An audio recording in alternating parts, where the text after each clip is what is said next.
ज्ञातारं विश्वतत्त्वानां वन्दे तद्गुणे लब्धे वन्दे तद्गुणे लब्धे वन्दे तद्गुणे लब्धे।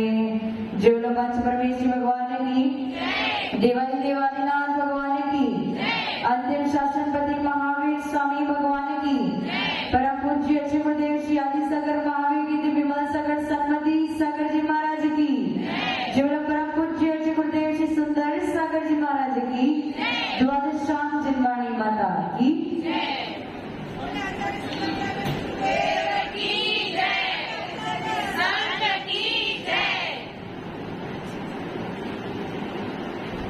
कल हमने पढ़ा था कि कर्म के 2 भेद भी होते हैं, 3 भेद भी होते हैं, 4 भेद भी होते हैं, 8 भेद भी होते हैं, 148 भेद भी होते हैं, 168 भेद भी होते हैं और असंख्यात लोक प्रमाण भेद होते हैं।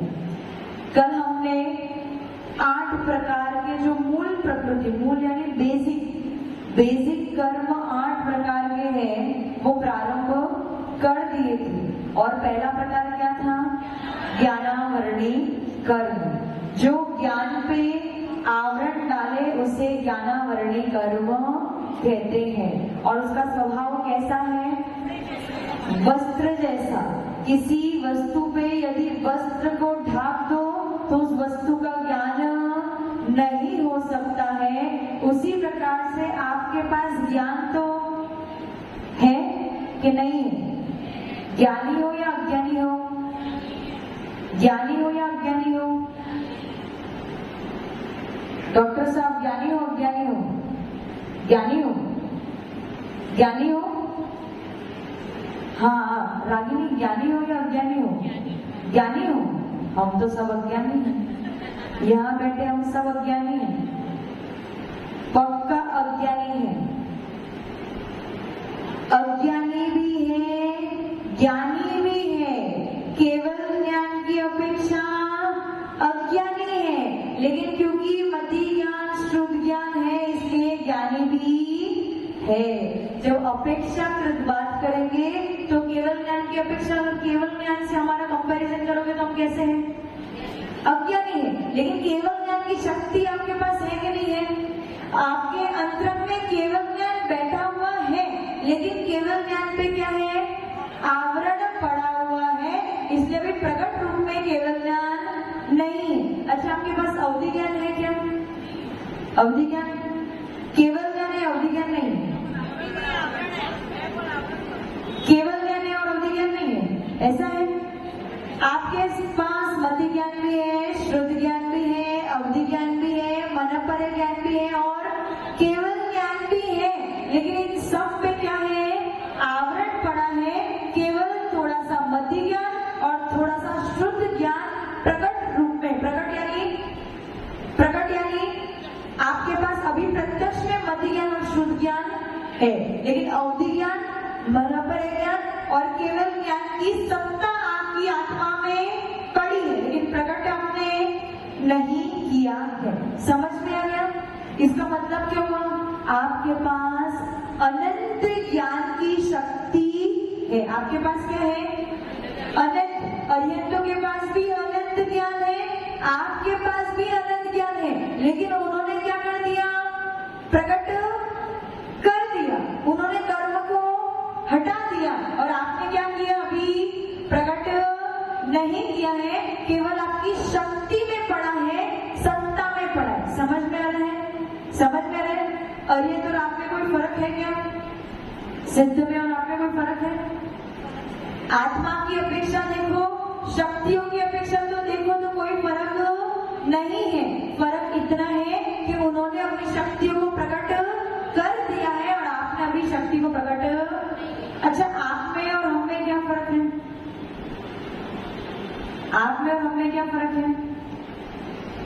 आप भी जीव तत्व हो, हम भी जीव तत्व हैं। फर्क क्या है कि अभी आपने घर का त्याग नहीं किया, लेकिन क्या आपके अंदर में शक्ति नहीं है घर का त्याग करने की? शक्ति, एक बार आहार करने की शक्ति है, सर्दी गर्मी सब सहन करने की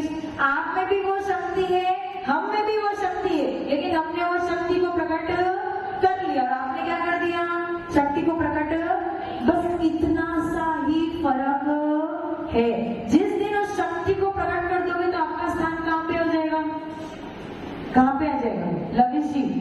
जिस दिन उस शक्ति को प्रकट कर दोगे तो स्थान कहां पे आ जाएगा? सिद्ध नहीं, अभी यहाँ पे आ जाओगे। कहां पे आ जाओगे? पर हो सकता है क्या शक्ति प्रकट हो सकती है? अभी सगाई तो हो चुकी है, अभी भी समय शेष है ना, शादी तो हुई नहीं, अभी बंधन में बंधे नहीं है, अभी भी टाइम है सोचने का, विचार करने का कि उस बंधन में बंधना है कि नहीं बंधना है। समझ में है? तो ज्ञानावरणी कर्म क्या कर रहा है? आपके पास अमूल्य शक्ति पड़ी है, वो ज्ञानावरणी कर्म उस शक्ति को ढक रहा है। यदि आपको कोई पत्थर मिल जाए, क्या मिल जाए?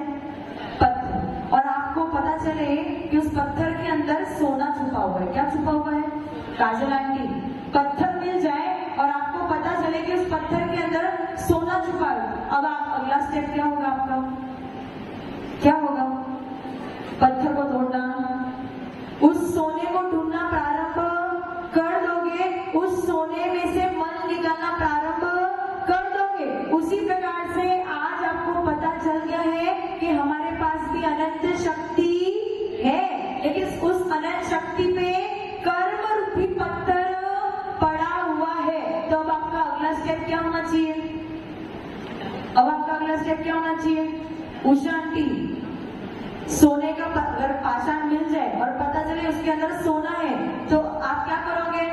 पत्थर को फोड़ना प्रारंभ कर दोगे और सोने को ढूंढना चालू कर दोगे। उसी प्रकार से आपको पता चला गया कि आपके अंतरंग में यानी आपकी आत्मा में भी सोना छुपा हुआ है, बिल्कुल खराब प्योर सोना छुपा हुआ है, अनंत शक्ति छुपी हुई है, लेकिन उस पे कर्म रूपी पत्थर पड़ा हुआ है।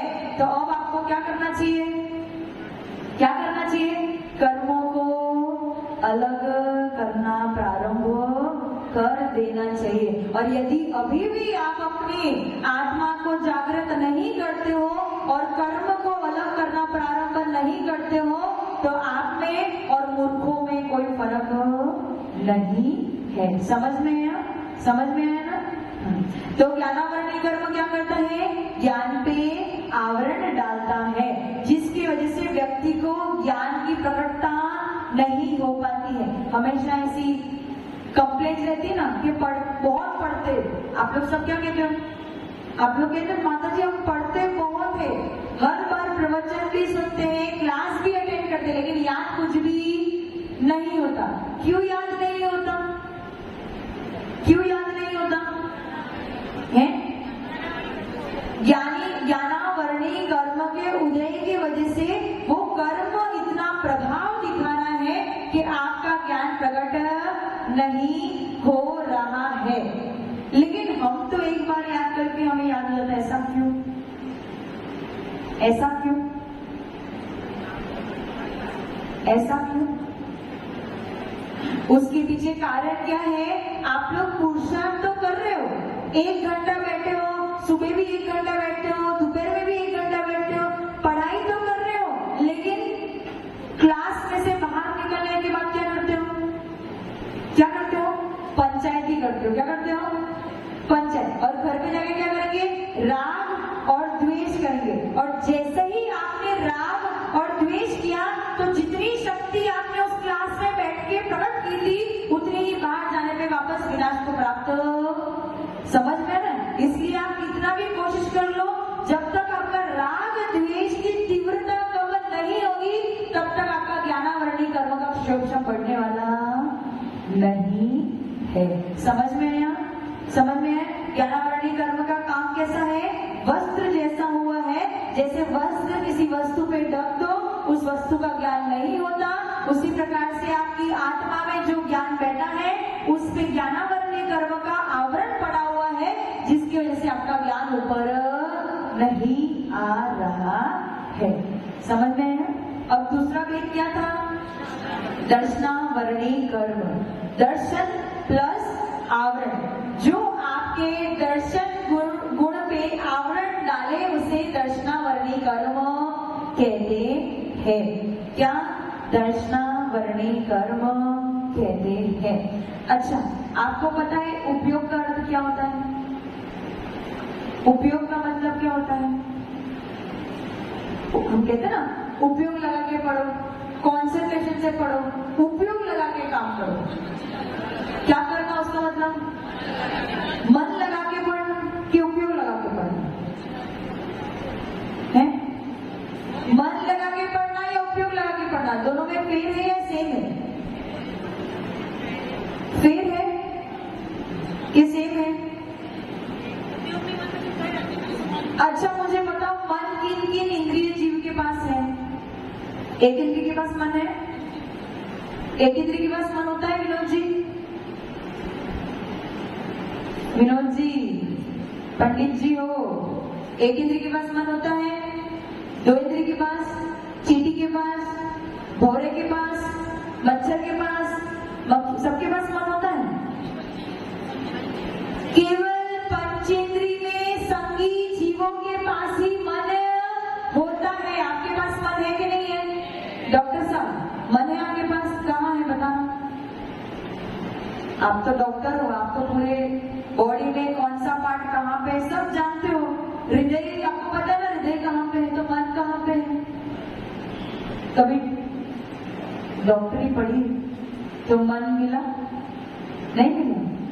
तो फिर मन है कि नहीं है? तो सही, लेकिन मिला नहीं। कभी ढूंढने की कोशिश करें।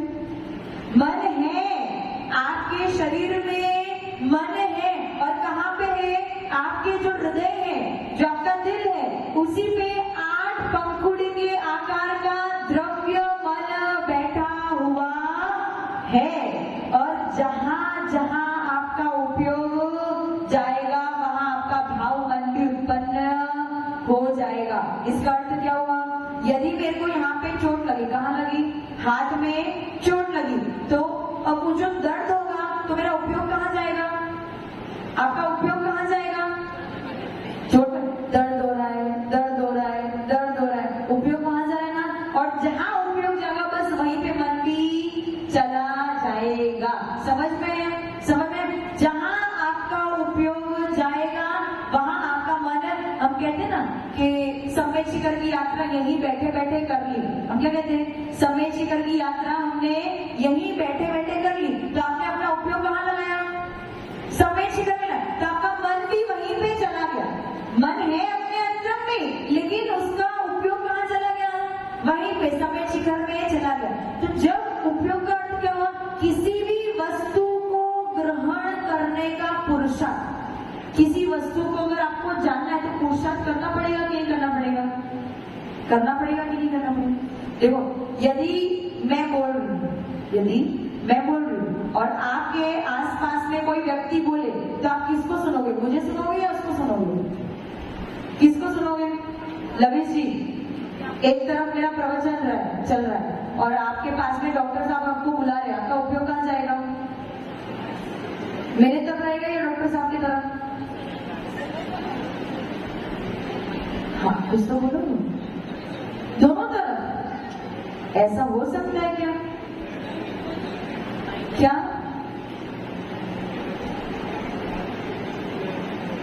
तो एक तरफ पे एक टाइम पे आपका उपयोग एक ही तरफ, या फिर मेरे तरफ या फिर उनके तरफ। समझ? उपयोग मतलब क्या? वस्तु को ग्रहण करने का पुरुषार्थ। अगर मैं शब्द बोल रही हूँ, तो शब्द को आप सुन के जान रहे हो क्या? जान रहे हो ना? तो वस्तु को ग्रहण कर रहे हो, मेरे शब्द को ग्रहण कर रहे हो, शब्द को ग्रहण कर रहे हो। और मेरे शब्द बोलते बोलते यदि किसी ने बीच में आवाज दे दी, तो फिर हमारा उपयोग कहाँ चला जाएगा? उसकी तरफ। उसकी बातों को ग्रहण करना प्रारंभ कर देंगे। अच्छा, बच्चों को टीवी दिखाने बिठा दो तो क्या होता है? यदि बच्चों को टीवी दिखाने बिठा दो या मोबाइल दे दो उनको, फिर आप आवाज देते रहना, उनको सुनाई, तो उनका उपयोग कहाँ पे है? केवल उस मोबाइल में इतना उपयोग है कि बाहर में चलती हुई आवाज को वो ग्रहण नहीं कर सकते।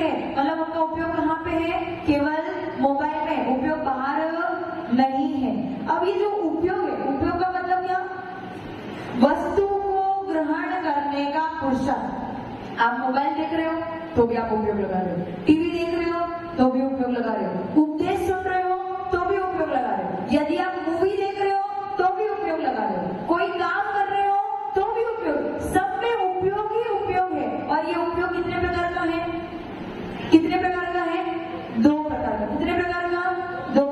एक तो ज्ञान उपयोग और दर्शन उपयोग, एक तो ज्ञान उपयोग और दर्शन उपयोग। ज्ञान उपयोग यानी पर वस्तु को जानना। क्या जानना?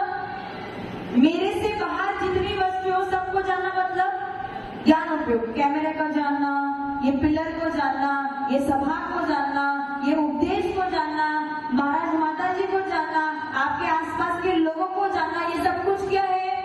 ज्ञान उपयोग है। क्या है?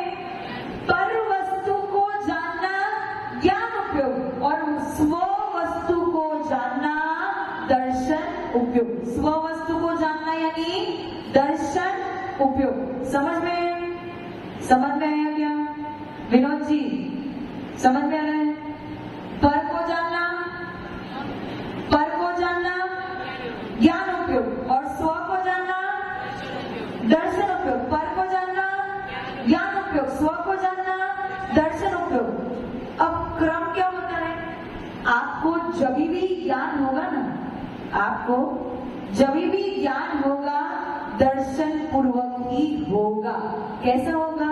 जब भी ज्ञान होगा तो दर्शन पूर्वक ही होगा। ये क्रम है, ये क्रम टूट नहीं सकता है। जिस अगर आपको साधु को पड़गान करना तो क्या करोगे? नवधा भक्ति करते हैं ना, तो नवधा भक्ति में क्रम कोई भी चलता है क्या? नहीं चलता ना। सबसे पहले क्या करेंगे?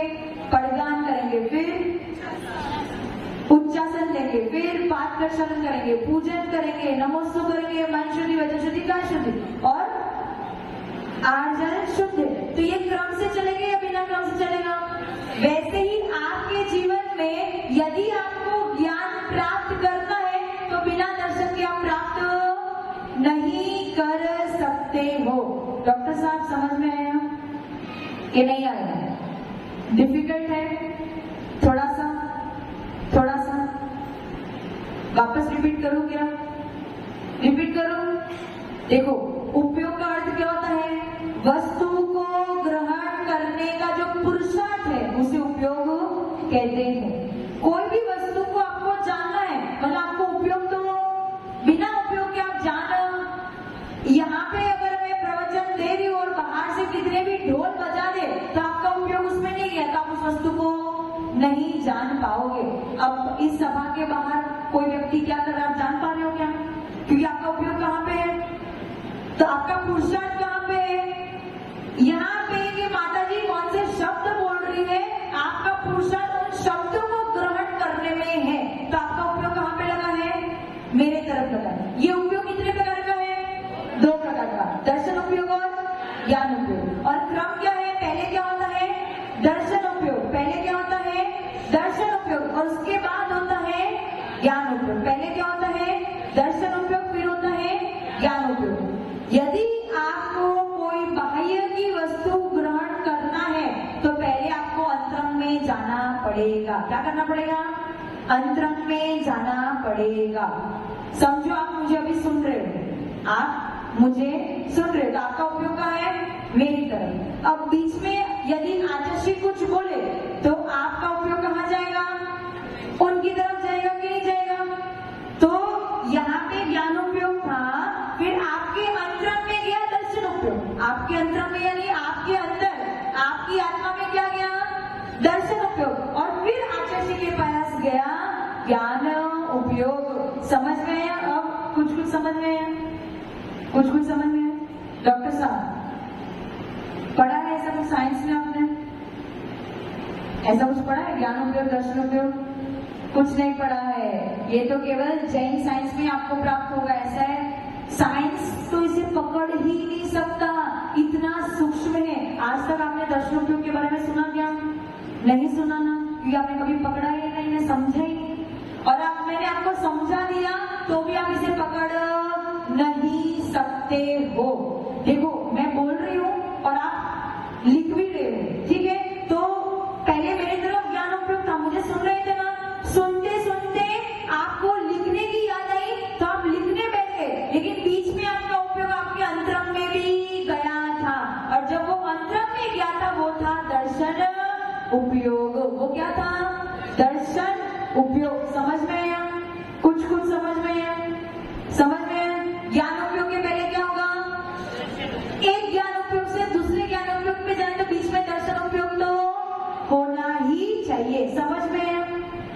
आपका नाम क्या है? दीपाली भाभी। समझ में है आपको? क्या ज्ञान उपयोग के पहले और उसके बाद ज्ञान उपयोग। एक उपयोग से दूसरे उपयोग में चेंज करना है तो बीच में क्या होगा? दर्शन उपयोग होगा ही होगा। आपके पकड़ में आ रहा है क्या ऐसा कुछ? क्या आप अंदर में भी जा रहे हो, फिर बाहर आ रहे हो, अंदर जा रहे हो, बाहर? आपको समझ में आ रहा है कैसा? पकड़ नहीं सकते आप, हाँ मत बोलो, क्योंकि आप पकड़ नहीं सकते। इतनी सूक्ष्म क्रिया है। वो क्या है? सूक्ष्म क्रिया है।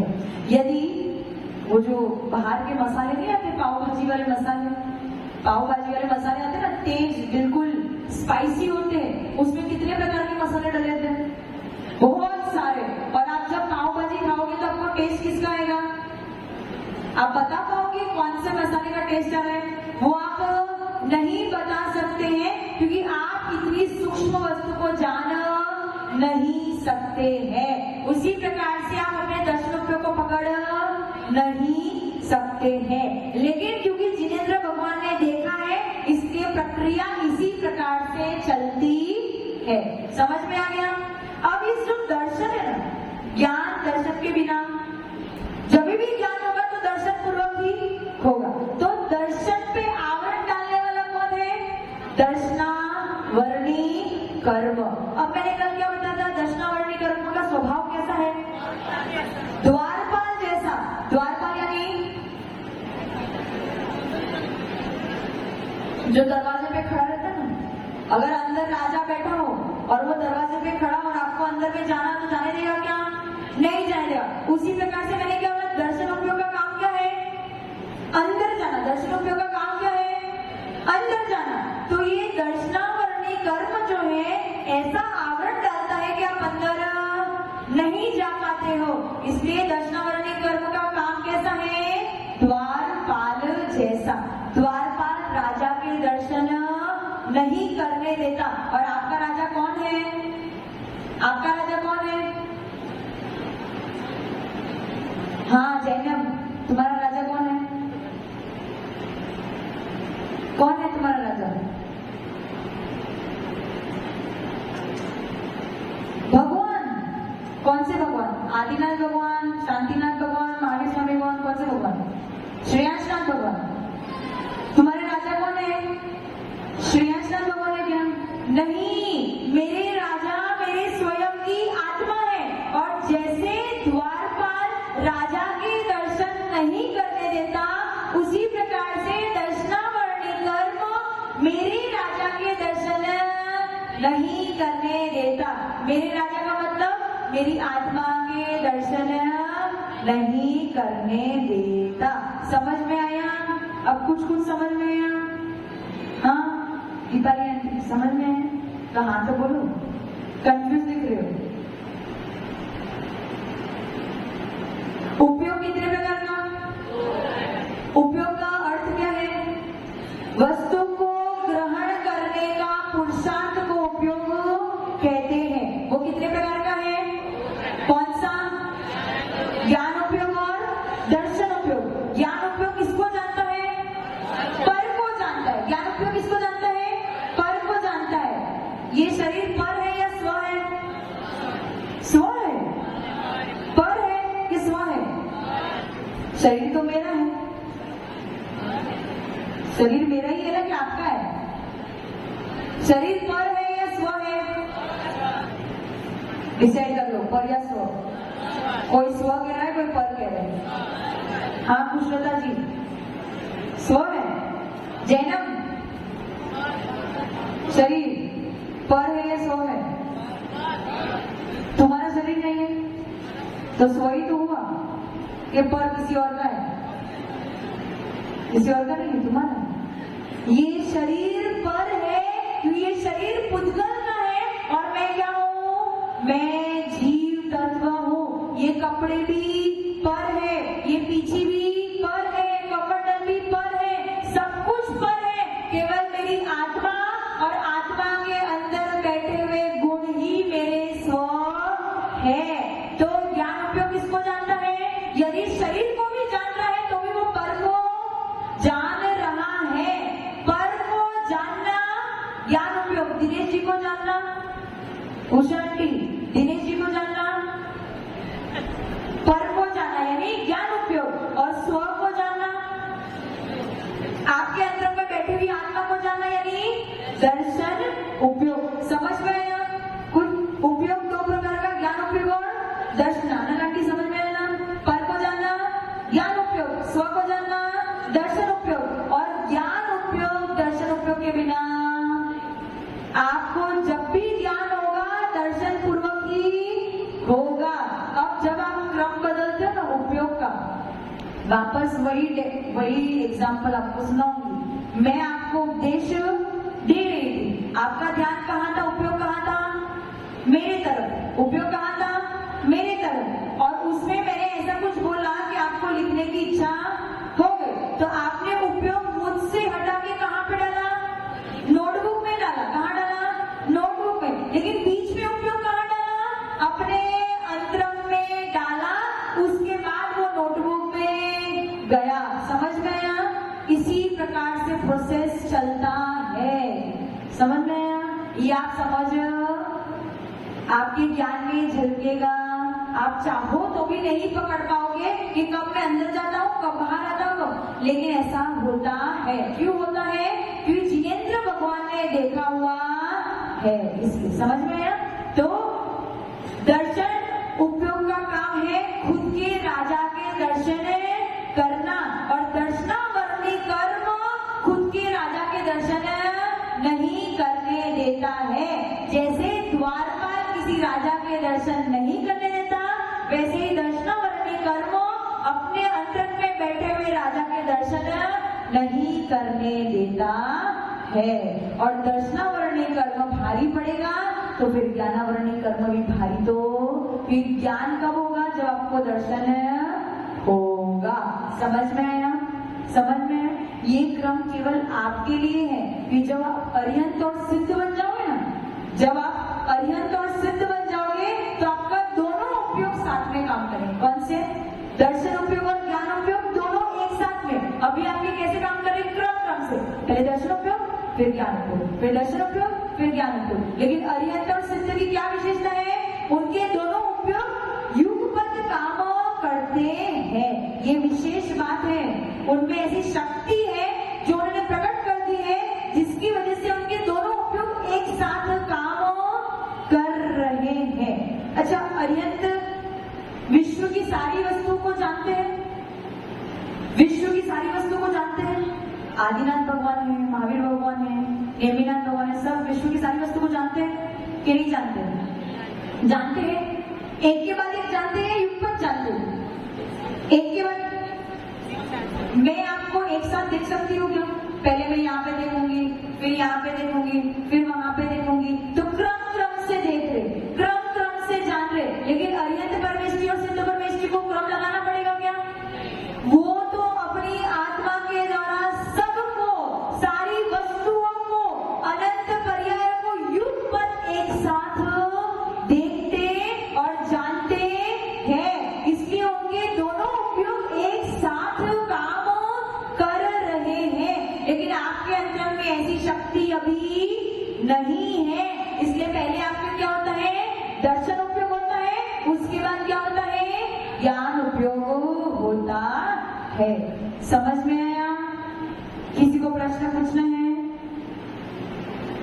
हाँ विनोद जी, माइक दे दो भैया, कॉर्डलेस माइक दे दो।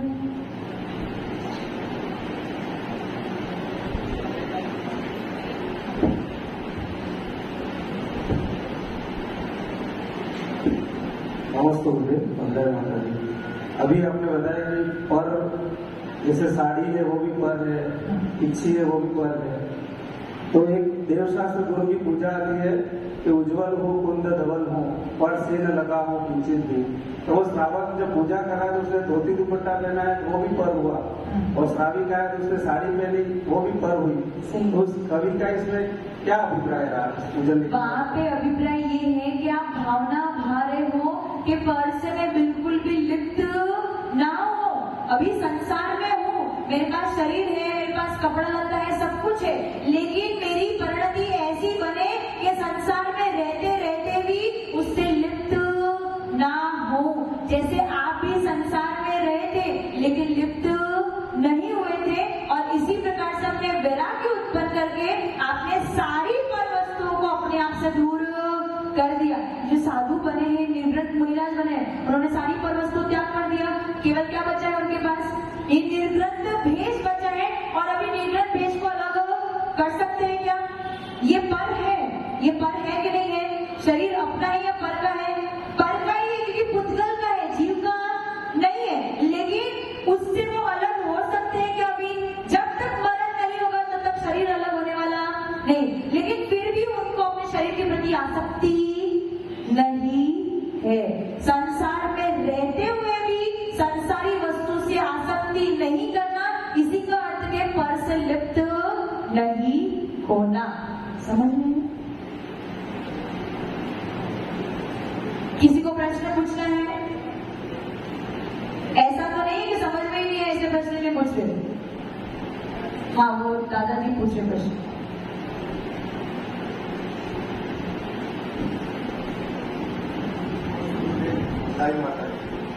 मेरा प्रश्न ये है कि थोड़ा दो श्रावक ने उपवास किया है, दोनों ने त्याग किए, और एक श्रावक उसका मन विचलित हुआ और उसने पानी पी लिया, और वो पानी पी करके जो उसे स्वाध्याय की, माला गिनी, मंदिर गया और सब प्रकार से रहा। और दूसरा श्रावक जो था उसने उपवास किया, मन में चंचलता थी कि मुझे पानी पीना है, और वो सारी रात उसने पानी नहीं पिया। दोनों श्रावक में श्रेष्ठ श्रावक कौन है? आपने कहा दो प्रकार के श्रावक हैं, दोनों ने उपवास किया। एक की मन की चंचलता इतनी बढ़ गई कि उसने पानी पी लिया, लेकिन पानी पीने के बाद उसने स्वाध्याय भी किया, मंदिर भी गया, सब कुछ किया। और दूसरा श्रावक कौन था? जिसके मन में चंचलता उत्पन्न हो रही थी, लेकिन वो अपनी चंचलता को रोक रहा था। उसने नियम ले लिया, और मन में चंचलता उत्पन्न होना तो नॉर्मल सी बात है, सबके मन में थोड़ी थोड़ी चंचलता उत्पन्न होती है, लेकिन उस चंचलता को ही रोकना मतलब अपने कर्मों की निर्जरा करना। समझ में है? और जो पहला श्रावक था जिसने पानी पी लिया, पर फिर वो स्वाध्याय भी किया, मंदिर भी किया, लेकिन उसने स्वाध्याय किस भावों से किया और मंदिर किस भावों से गया ये हमें नहीं पता है। उसके अंतरंग में यह पश्चाताप होना चाहिए कि मैंने गलत, जब आपने एक बार उपवास का संकल्प कर लिया तो वो संकल्प को पूरा करना चाहिए था। भले कितनी भी चंचलता, जैसे हमने दीक्षा ले ली और अब हमारा मन चंचल हो जाए तो चलेगा क्या? चंचल होगा तो भी उसे क्या करेंगे? रोकने की कोशिश करेंगे, क्योंकि एक बार जिसने नियम ले लिया उस नियम को तोड़ना नहीं है, और इस नियम को नहीं तोड़ना है। इसकी सामर्थ्य कहाँ से आएगी? स्वाध्याय करने से और देव शास्त्र गुरु पे श्रद्धा रखने से ही मन में वो दृढ़ता आएगी कि नियम और संयम का पालन करना है। समझ में है? और प्रश्न? और हाँ, नैना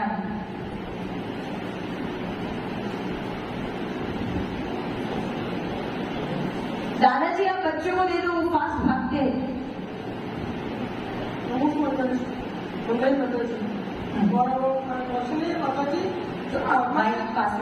जब आत्मा से कर्म प्रभाव बनते हैं, जब आत्मा से जब कर्मों का बंद होता है तो एक साथ 8 कर्म बनते हैं या कुछ लोग कमेंट करो। और 8 की क्वांटिटी मात्रा एक ही होती है, उसमें कुछ ऐसा मात्रा होती है कि इतने ज्यादा इतने कम, ये कर्म ज्यादा बनता है, ये कर्म कम बनता है, ऐसा होता है?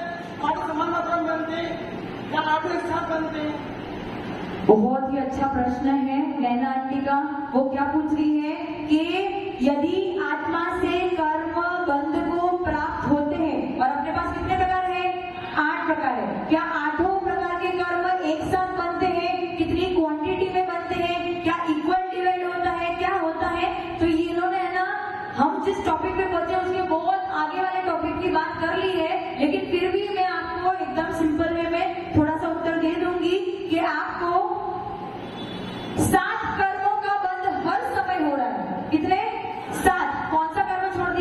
एक आयु कर्म को छोड़ के सातों कर्मों का बंध निरंतर हो रहा है। कहां तक हो रहा है? कहां तक हो रहा है? कहां तक होगा? 9वें गुणस्थान तक सातों कर्मों का बंध चलता चला जाएगा। ये जो साधु बन गए हैं, त्यागी व्यक्ति बन गए हैं, उनको भी अभी सातों कर्मों का बंध हो रहा है। अब आपका प्रश्न होना चाहिए कि आयु कर्म का बंध क्यों नहीं हो रहा है? क्योंकि आयु कर्म का बंध जीवन में, मनुष्य के जीवन में केवल 8 बार होता है। कितनी बार? 8। ऐसे केवल 8 चांसेस ही आते हैं जब आपको आयु कर्म का बंध होता है। इसलिए आयु कर्म का बंध निरंतर नहीं होता है। बाकी सातों कर्मों का निरंतर बंध चलता चला जाएगा। समझ में आ गया?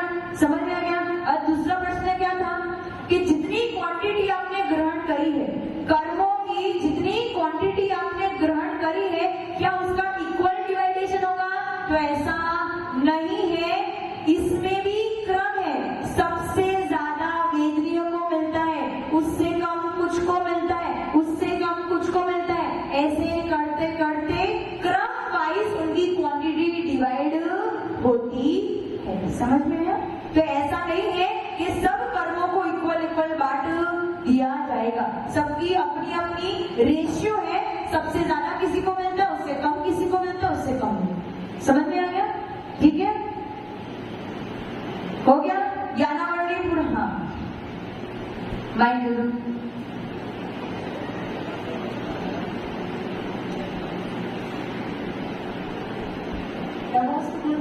वंदना माता, मेरा प्रश्न ये है कि अभी ज्ञान उपयोग और दर्शन उपयोग बताए थे, तो जैसे हम भी सोचे कि अपनी आत्मा का मन ध्यान करें, तो उसमें हमारा तो मन लगता ही नहीं ऐसे कि कुछ चिंतन करें, ध्यान करें, तो उसमें भी पहले दर्शन उपयोग होगा और फिर ज्ञान उपयोग होगा। अच्छा, आप क्या समझ रहे हो कि आत्मा का ध्यान करना यानी ज्ञान उपयोगी या दर्शन उपयोगी? पहले ही बताओ।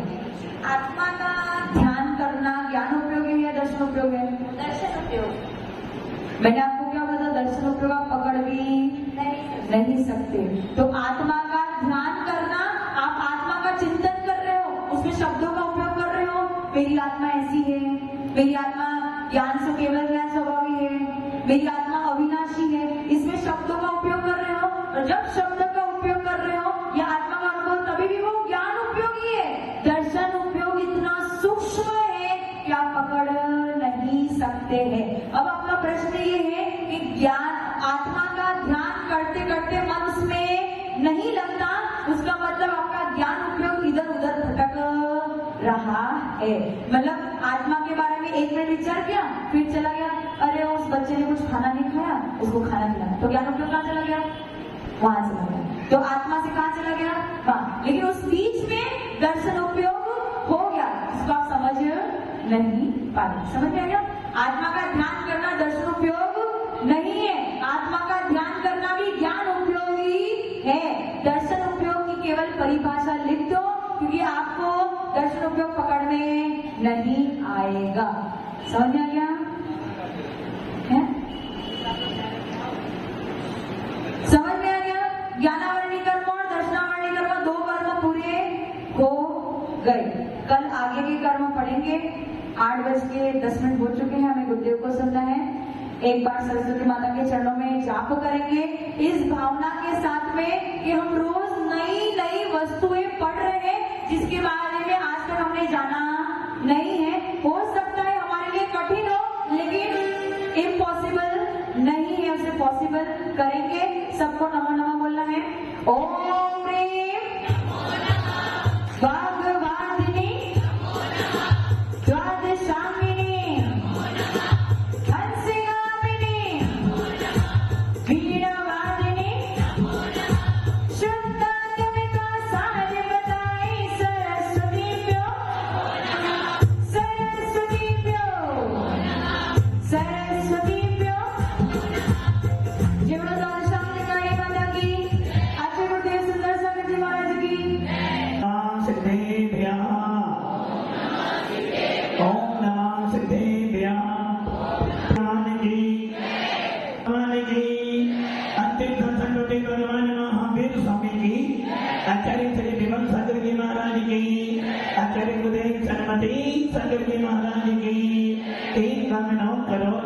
राजों की द्वादशा जिनवानी माता।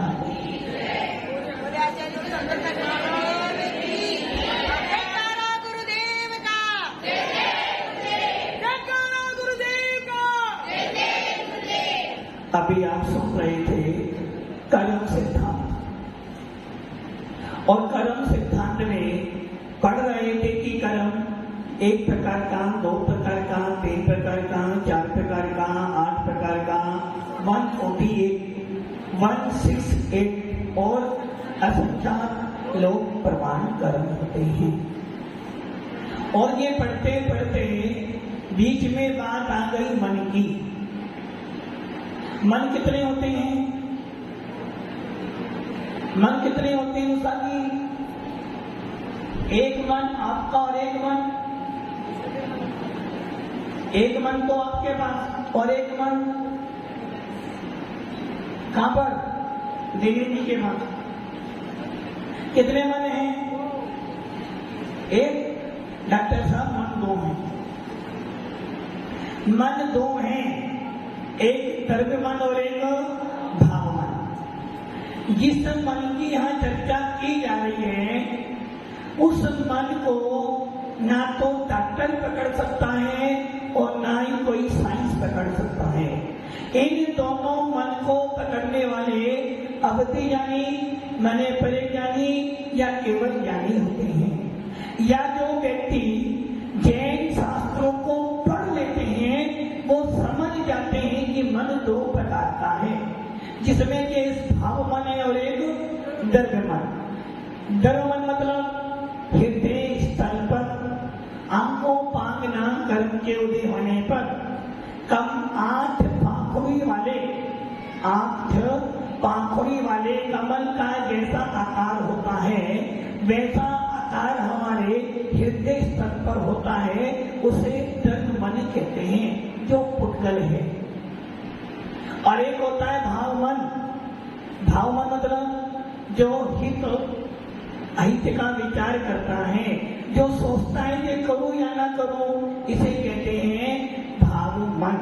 आत्मा की विशुद्धि ये भी पुद्गल है, ये भी पुद्गल है, क्योंकि मन का विनाश हो जाएगा। जब तक मन है तब तक संसारी हो। जिस दिन मन हट जाएगा, क्योंकि मन क्या करता है, ये अच्छा है ये, तो क्या हो गया, राग और राग देश करोगे तो कर्म आएंगे, मोक्ष प्राप्त नहीं कर पाओगे। और यही कारण है विनोद जी, आपको यह बताना है अनंत भगवान के पास में मन होता या नहीं होता? सोच लो। हाँ, वरुण जी, अनंत भगवान पंचेंद्रिय हैं, संगी हैं, जीव तत्व हैं, पंचेंद्रियों के मन है या नहीं? मन है। डॉक्टर साहब, कैलाश जी, अनंत भगवान के बाद मन है या नहीं है? मन है, द्रव्य मन है। हाँ, इधर कोई बताएगा? प्रेरणा जी, आपके पास मन है? अनंत भगवान के बाद मन है? उमंग भैया जी, विक्की भैया जी, अनंत के पास मन है? अनंत के पास मन है? अनंत के पास मन है? द्रव्य मन है, भाव मन नहीं। पहली बात तो हम ये समझ लें, अनंत भगवान रागी है, द्वेषी है? अनंत भगवान रागी है, द्वेषी है? विनोद जी, आप कुछ बोलेंगे तो मन है, मन है, मन है। अनंत भगवान भी रागी है, तो उनके राग देखो। अनंत भगवान के पास में भाव मन नहीं है। यदि उनके पास में भाव मन हो जाएगा तो क्या हो जाएगा? वरुण जी को तो सारा धन दे देंगे और पंडित जी को। इसलिए हमारा भगवान कहता है वीतरागी। इसका मतलब क्या हुआ? उनके पास में राग देश वाला मन नहीं है, भाव मन नहीं है। कौन सा बचा? द्रव्य मन। कुछ करने वाला नहीं है, वो पुद्गल है। जब मेरे भावी नहीं बने, जब मेरा भाव मन काम नहीं कर रहा है, तो द्रव्य मन क्या करेगा? जब आत्मा निकल जाती है शरीर में से, जब आत्मा शरीर में से निकल जाती है, तो द्रव्य मन कहाँ रह जाता है? यही पड़ा रह जाएगा। आत्मा निकल गई, पांचों इंद्रिय कहाँ रह गई? आप जब मरोगे पांचों इंद्रिय कहाँ पर जाएंगी? साथ में नहीं जाएगी, शरीर यहीं रह जाएगा, तो द्रव्य मन यहीं रह जाएगा और भाव मन साथ में चला जाएगा। क्योंकि जहाँ आत्मा जाएगी वहीं पर तुम्हारा कर्म साथ में जाएगा, भाव कर्म साथ में जाएंगे, भाव इंद्रिय साथ में जाएगी, तो भाव मन भी साथ साथ में जाएगा। इसलिए अनंत भगवान के बाद भाव मन नहीं है, द्रव्य मन है। और जब मोक्ष में जाएंगे शरीर यही छूट जाएगा और द्रव्य मन भी चला जाएगा। इसलिए मन कितने हो गए? किनके बाद दो मन है? आप सबके बाद दो मन है, एक द्रव्य मन और एक भाव मन। अब भाव मन का उदाहरण माता जी ने दिया था। भाव मन कब उत्पन्न होता है? भाव मन कब उत्पन्न होता है? अभी तो पढ़ा, जहां जहां उपयोग जाएगा वहां वहां भाव मन। मान लो आपके पैर में चोट लगी है, अब आपका भाव मन कहाँ जाएगा? पैर में गया। इतने में ही किसी व्यक्ति ने आपको बहुत कठोर शब्द बोले, अब आपका भाव मन कहाँ जाएगा? इस घुटने में भी था और उसके बाद भी गया, तो भाव मन कहाँ गया? कहाँ चला गया? जितने कठोर शब्द बोले वहां गया, तो भाव मन तुरंत उत्पन्न हो गया। वो क्यों उत्पन्न हुआ? जहां जहां तुम्हारा उपयोग जाएगा वहां वहां भाव मन उत्पन्न। अभी आप आहार देने गए, आहार दे रहे थे, आहार देते देते देते देते क्या हुआ? बड़े भावों से आहार दे रहे थे, आहार देते देते साधना जी ने थोड़े से शब्द, भैया औरों को भी देने दो। अभी तुम आप आहार दे रहे थे अच्छे भावों से, जैसे ही साधना जी ने बोला भैया औरों को भी देने दो, पीछे पहुंच रहे, तुम भी देते रहोगे क्या? आपको कैसा लगा? अच्छा लगा? अब आपका भाव मन कहाँ चला गया? सीधा साधना जी के पास। तो क्या हो गया? आपका उपयोग कहाँ था पहले? मन आपको आहार देने में। जैसे ही साधना जी ने बोला आपका भाव उपयोग कहाँ चला गया? साधना जी के बाद में तुरंत भाव मन उत्पन्न। तो भाव मन हर समय उत्पन्न होता रहता है। इसलिए हमारे शास्त्रों में कहा है मन मरकट है। मन कहता है बंदर के समान। अभी यहाँ बैठा है, अभी आप सब यहाँ बैठे हो, आपका भाव मन कहाँ है? वरुण की भाव मन कहाँ है आपका? नहीं, हमारे पास तो नहीं है। आपका भाव मन कहाँ पर है? अभी यहाँ पर है। देखो किसे कौन पड़ा है? बस यही भाव मन हमारा बदल गया। बस जहां जहां उपयोग जाएगा वहां वहां तुम्हारा भाव मन बदल जाएगा। उपयोग मतलब किसी भी ज्ञान नहीं, ज्ञान अलग है, जानना नहीं, जानना ज्ञान का नाम है। ज्ञान अलग है, दर्शन अलग है, उपयोग अलग है, भाव मन अलग है। उपयोग मतलब किसी भी वस्तु को ग्रहण करने के लिए आपका पुरुषार्थ। किसी भी वस्तु को ग्रहण करने के लिए जो तुम्हारा पुरुषार्थ होता है उसे उपयोग कहते हैं। और वो उपयोग ज्ञान उपयोग और दर्शन उपयोग है, जिसकी परिभाषा भी आप सुन रहे थे। ज्ञान का नाम क्या है? जानना। किसको जानना? अपने से भिन्न को जानना। दर्शन का नाम क्या है? पर को छोड़कर निज को जानना।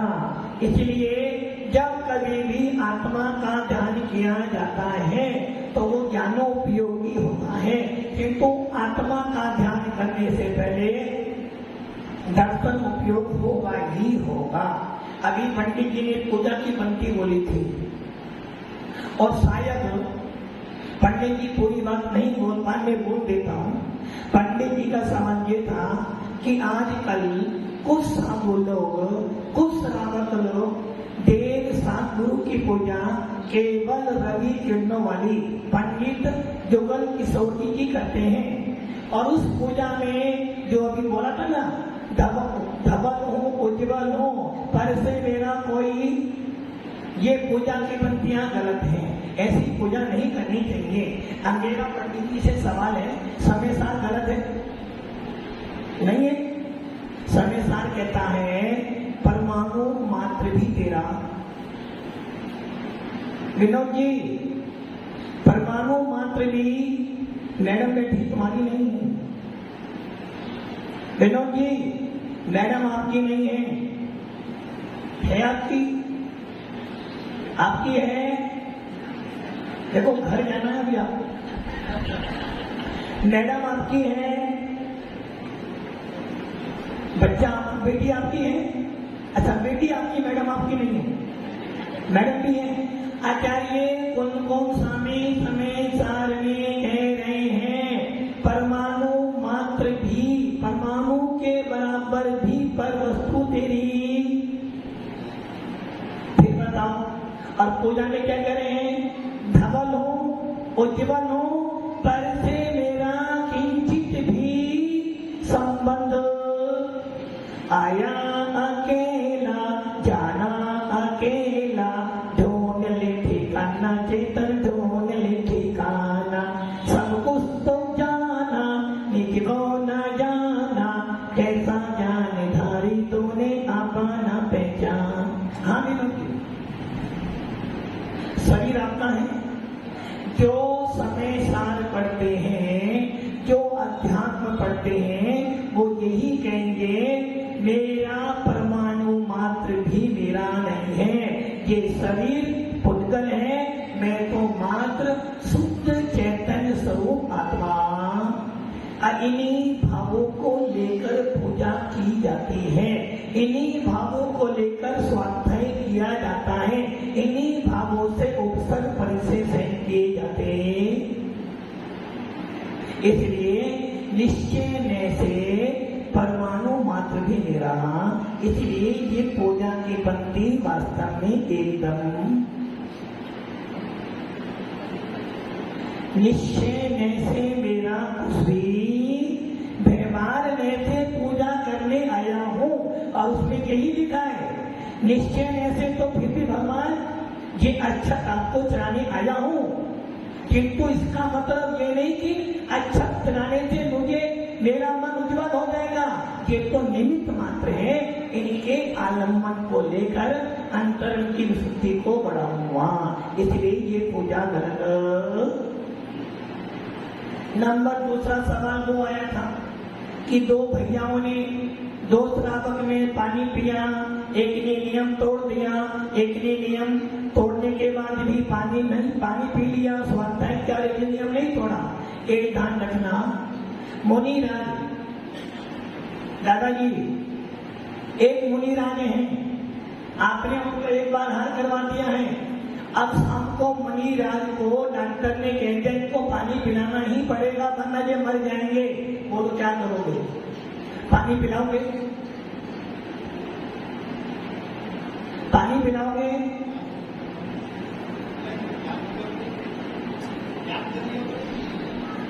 अभी आपने क्या बोला?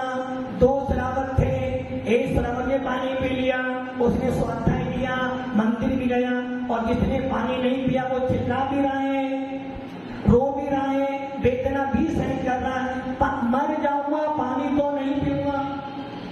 और अब बताओ, एक मुनिराज को डॉक्टर ने कह दिया है यदि इनको शाम को पानी नहीं पिलाओगे तो ये मर जाएंगे, वो क्या करोगे?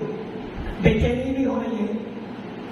अरे भैया, अभी नियम लेते समय थोड़ी बहुत आकुलता भी हो जाए तो सहन कर लेना, किंतु नियम को नहीं तोड़ना, क्योंकि एक बार नियम तोड़ दोगे पुनः संयम धारण करना बहुत कठिन हो जाएगा।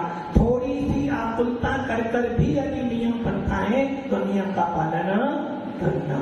इसलिए हम सब जो कर्म सिद्धांत पढ़ रहे हैं, इस कर्म सिद्धांत का यही मतलब है, कर्म आएंगे, आत्मा से बंधेंगे, फिर भी हमको अपना पुरुषार्थ करना नहीं छोड़ना है।